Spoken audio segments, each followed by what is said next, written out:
వేదికలో సమావేశం జరిగింది. ఆ నెక్స్ట్ డే ఆ సమావేశంలో నిర్ణయించి ఆ నెక్స్ట్ డే దాన్ని కూల్చేశారు. కూల్చిన తర్వాత ఒక్క సమావేశం కూడా ఈ ముఖ్యమంత్రి 5 సంవత్సరాలుగా పెట్టలే.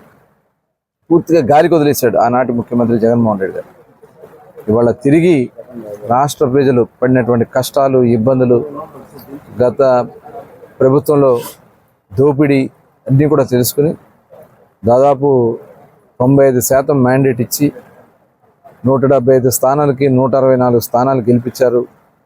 బాధ్యతగా మనం పనిచేయాలని చెప్పి నిన్న చంద్రబాబు నాయుడు గారు, పవన్ కళ్యాణ్ గారు మరి కలెక్టర్స్ కాన్ఫరెన్స్లో వారికి ఒక దిశ నిర్దేశించడం జరిగింది.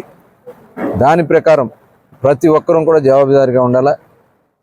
ఏదైతే డిపార్ట్మెంట్స్ ఉన్నాయో డిపార్ట్మెంట్లో ఉన్నటువంటి మంత్రులు ఉన్నారో అందరూ కూడా సమన్వయం చేసుకుంటూ ఎప్పటికప్పుడు వాట్సాప్ గ్రూపులు ఏర్పాటు చేసుకుని వాటి ద్వారా సమాచారం తెలుసుకుని ఒక గుడ్ గవర్నెన్స్ని ప్రజలకు అందించాలనేదే లక్ష్యంగా మరి నేను సమావేశంలో నిర్ణయాలు తీసుకోవడం కూడా జరిగింది. ఇవాళ ఉన్నటువంటి అస్తవ్యస్త విధానాలు ఆనాడు జగన్మోహన్ రెడ్డి పరిపాలన జరిగినటువంటి అన్నీ కూడా ట్రాక్లో పెట్టాలా. దానిలో భాగంగానే మరి పెంచినటువంటి పెన్షన్లు పెంచుతామని హామీ ఇచ్చాం. సూపర్ 6 ప్రోగ్రాం ఉంది.